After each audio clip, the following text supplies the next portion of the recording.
Yes, students. Today we will continue with worksheet 2. ठीक है, आज हम वर्कशीट 2 को कंटिन्यू करेंगे of unit 5.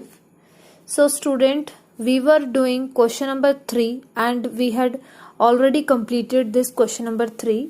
So today we will start with the question number 4. आज हम question number 4 करेंगे. Before starting the question number 4, I want to tell you some basic things related to decimal chapter. Student, अभी तक आप decimal number पढ़ रहे थे बेटा, और डेसिमल नंबर में आपने दो चीज़ें ऑब्जर्व की होंगी. फॉर एग्जाम्पल, जैसे मैंने यहाँ पे लिखा है 73.87. तो यहाँ पे आपने जो ऑब्जर्व किया, एक तो ये वाला पार्ट और एक ये वाला पार्ट, यानी कि पॉइंट से लेफ्ट वाला पार्ट और पॉइंट से राइट वाला पार्ट. स्टूडेंट, जो पॉइंट के लेफ्ट में पार्ट है ये, इसको हम कहते हैं होल नंबर पार्ट. नंबर का मैंने ये शॉर्ट में लिख दिया, होल नंबर पार्ट. ठीक है, और ये वाला जो पॉइंट के बाद यानी डेसिमल के बाद वाला जो पार्ट है, इसको हम क्या कहते हैं स्टूडेंट? इसको हम कहते हैं डेसिमल नंबर पार्ट. हम इसको डेसिमल नंबर पार्ट क्यों बोल रहे हैं? क्योंकि ये डेसिमल के बाद आ रहा है. ओके, ये वाला जो पार्ट है वो डेसिमल के बाद आ रहा है, डेसिमल नंबर पार्ट. तो स्टूडेंट, आपका जो चैप्टर है ये डेसिमल नंबर, ये दो चीज़ों से मिलकर बना है, दो नंबर से, दो पार्ट से मिलकर बना है. एक पार्ट है इसमें whole number part, that is this one, और एक है यहाँ पे डेसिमल नंबर पार्ट जो पॉइंट के या डेसिमल के राइट साइड में आता है. ओके स्टूडेंट, 7-3 को हम होल नंबर पार्ट क्यों कहते हैं? क्योंकि यहाँ पर आपका होल नंबर यानी कंप्लीट नंबर लिखा जा रहा है. कहने का मतलब क्या है? ना तो इस नंबर में कुछ कम हो रहा है, ना ही कुछ ज़्यादा हो रहा है, प्रॉपर नंबर है. ठीक है, लेकिन जो डेसिमल के बाद वाला पार्ट है उसमें क्या हो रहा है? उसमें बेटा कुछ ना कुछ पॉइंट इंक्रीज हो रहे हैं. ठीक है, अगर होल नंबर में हम कुछ पॉइंट इंक्रीज कर दे तो उसको हम कहेंगे decimal number part. Okay, now come to the question number 4. Question number 4 पे आइए. Open page number 81 of your book. यहाँ पे दिया गया है question number 4. Write the whole number part and decimal number part in each of the following.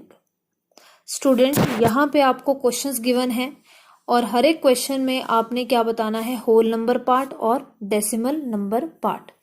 मैंने just आपको अभी अभी क्लैरिफाई किया है कि दो पार्ट होते हैं डेसिमल नंबर में. ठीक है, एक तो होल नंबर होता है और एक जो है डेसिमल के बाद वाला पार्ट होता है, जिसको हम डेसिमल नंबर पार्ट ही बोलते हैं. तो ए पार्ट देखिए, यहाँ पे आपको डेसिमल में गिवन है क्वेश्चन 75.231. मैंने आपको एक बात और बताई थी बेटा कि पॉइंट के बाद वाला जो नंबर होता है उसको हम कभी भी ऐसे रीड नहीं करेंगे 231. No, it's wrong. इसको हमने कैसे रीड करना है? 0.231, 75.231. ठीक है, क्योंकि ये होल नंबर नहीं है, ये डेसिमल वाला पार्ट है. ये कुछ पॉइंट्स हैं. ठीक है, ये पूरा नंबर नहीं है, पूरा नंबर का कुछ पार्ट है ये, वो भी पॉइंट्स में. Okay, so that's why we are saying 231. Now we will continue with this question. Decimal वाले पार्ट को यहाँ पे हम अलग करेंगे और होल नंबर पार्ट को हम अलग करेंगे. स्टूडेंट, जो पॉइंट के लेफ्ट में आपको गिवन है 75, वो आपने यहाँ लिखना है, और 231 पॉइंट के बाद जो लिखा गया है उसको आपने डेसिमल नंबर पार्ट में लिखना है.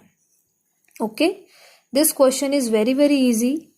इस क्वेश्चन में बेटा कुछ भी नहीं है, आपको जस्ट एनालाइज करना है. ठीक है, आपको जस्ट एनालाइज करना है और एनालाइज करके क्वेश्चन में से ही आपको आंसर मिल जाएगा. ठीक है, बी पार्ट में आपको गिवन है 2.537, तो आपको होल नंबर पार्ट बताना है। होल नंबर पार्ट यहाँ पे क्या है 2, और पॉइंट के बाद वाला जो नंबर है वो पूरा यहाँ आ जाएगा 537। सी पार्ट भी सेम है, 9.27 में होल नंबर पार्ट है 9 जो आपने यहाँ लिखा, और 0.27 यानी कि 27 आपका आ जाएगा डेसिमल नंबर पार्ट में। स्टूडेंट यहाँ पे आपको पॉइंट लगाने की जरूरत नहीं है, ठीक है, पॉइंट लगाने की जरूरत नहीं है, जस्ट आपको डेसिमल नंबर पार्ट और होल नंबर पार्ट यानी कि आपको सिर्फ नंबर्स लिखने हैं, पॉइंट नहीं लगाना। ओके, सो लाइकवाइज स्टूडेंट ये आपका जी पार्ट तक हो जाएगा। आई थिंक इसमें कोई प्रॉब्लम नहीं आएगी। अगर कोई प्रॉब्लम आती है then you can ask me. तो आप इस क्वेश्चन को बुक में ही करना, no need to do this question in the maths fair notebook, book में ही कीजिएगा। Now come to the question number 5। Question number 5 में आपको क्या गिवन है, write the decimal in word. Decimal को वर्ड में लिखना है। स्टूडेंट बहुत इजी है ये क्वेश्चन भी।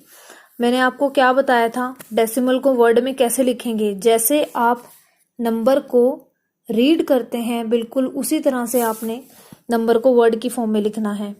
फॉर एग्जाम्पल मैं इस ए पार्ट को अगर रीड करूं 468.103, हम ऐसे ही रीड करेंगे सेम एज इट इज, जैसे मैंने रीड किया है आपने इसको वर्ड की फॉर्म में ऐसे ही लिख देना है 468.103, ठीक है।